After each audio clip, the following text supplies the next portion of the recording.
Alright, so here's another middle of the night insomniac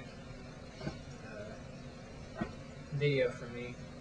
Like, I realized I was watching Green Tea Girly, and I just like this is YouTube is fascinating. I'm all sorts of crazy ass shit.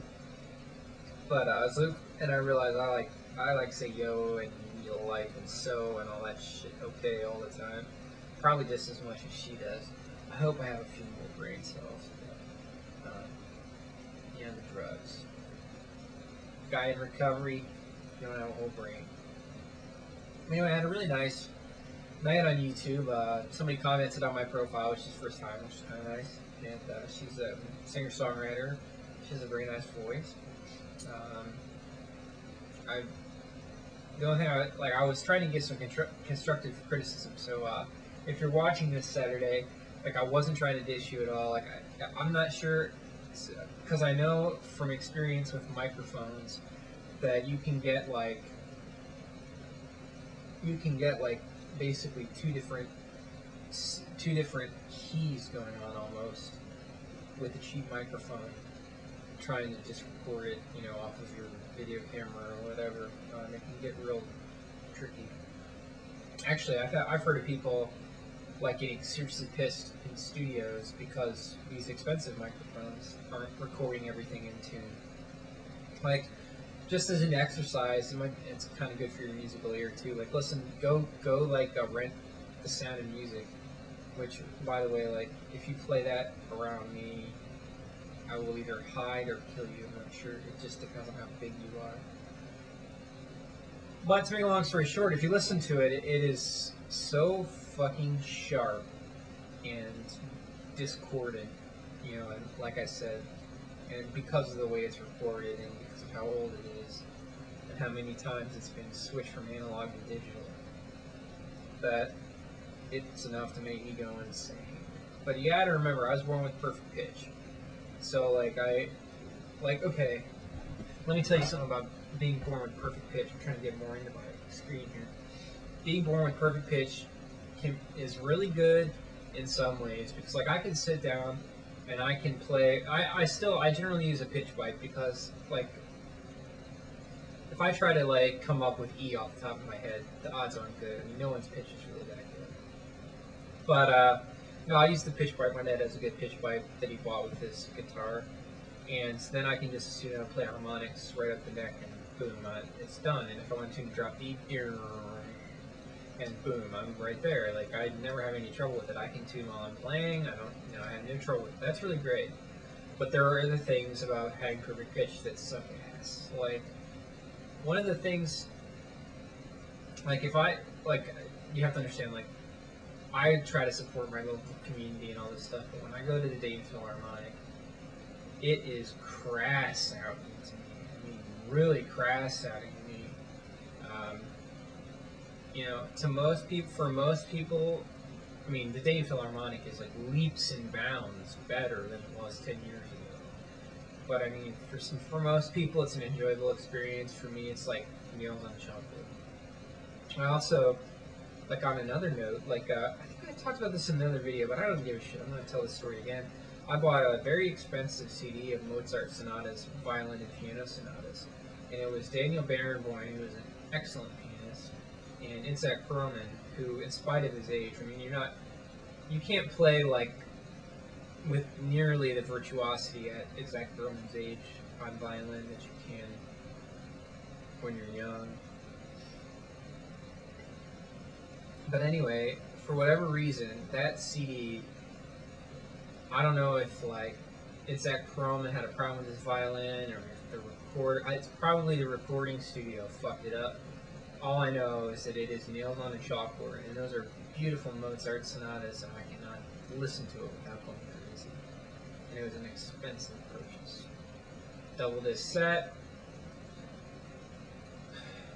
But, like, I'll listen to... One of the things about having perfect pitch is that after a while, like, if you're not an asshole and you, like, try to, like, relax a little bit, like, you can start to say, okay, like, for instance, the Ramones. Like, the Ramones couldn't tune their guitars.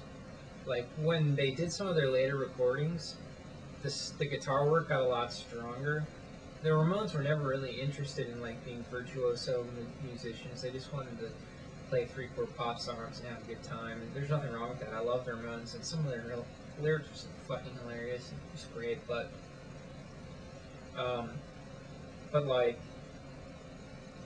oh no, but man, they really couldn't. They really never got their guitars in tune like for their entire careers. And but I've also learned to like that a little fun, and just to say, okay, well, it sounds crass, but it's kind of interesting that it sounds crass. But anyway, this isn't to say that Saturday sounds crass. This is to say I think she has a mic problem, which is a real bitch. Because I mean, getting a good mic setup and stuff can cost thousands of dollars. Probably your best bet is to, if she doesn't already have one, get a pitch pipe or get a tuning fork. I'm telling you, you can tune better by ear than doing it with a digital tuner. Because a digital tuner will tune it mathematically. You don't want to tune that way. That's bullshit. It'll sound like someone tuned it mathematically. And mathematical tuning is discordant. Now, the interesting thing, I don't know. What the fuck? I mean, I can make up. I'm going to be up all night anyway. I might as well fill up the next 3 minutes.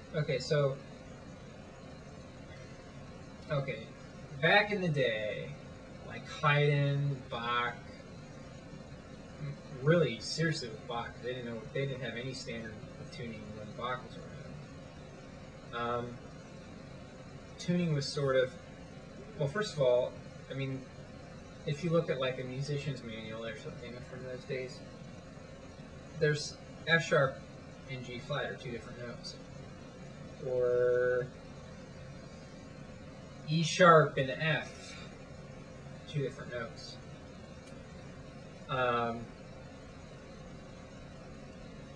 What happened is around Bach's time, Bach was really pushing for what was called well-tempered tuning, which opened up all 12 keys. But it was to most people's ear at the time, and to ours less so, because we're so used to hearing music done in, well, actually it's not, we don't use well-tempered tuning, we use equal-tempered tuning, which is shittier if you ask me. So well-tempered tuning opened up all 12 keys, and so he was able to, write these keyword works in all 12 keys because of well-tempered tuning. But eventually we settled on what's called equal-tempered tuning, which is where we detuned every note just a little bit so that it would all fit mathematically. That's how a piano is tuned. And I've talked about this before. I think piano is the ugliest piece of shit instrument ever. I spent a lot of money buying out a good piano, and it's not always that fun to play because I recognize that it's a limited instrument. The interesting thing about guitar, and it'll depend on what kind of guitar you have, but there will be a variation in the intonation based on the way the guitar is made. If you have a super fucking expensive guitar like a Martin, then the variation can be very beautiful. And if you have a really piece of shit guitar, like a Harmony or whatever, that variation can be extremely ugly.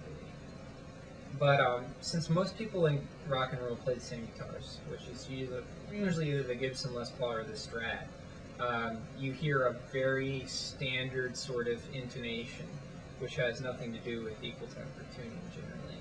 So don't tune your guitar with a digital tuner. Now I understand, like if you're on stage and you have 15 seconds left, then fine, but like tune it by ear. Learn to tune it by ear. It sounds better. And 7 seconds out, and my clip is gonna get clipped.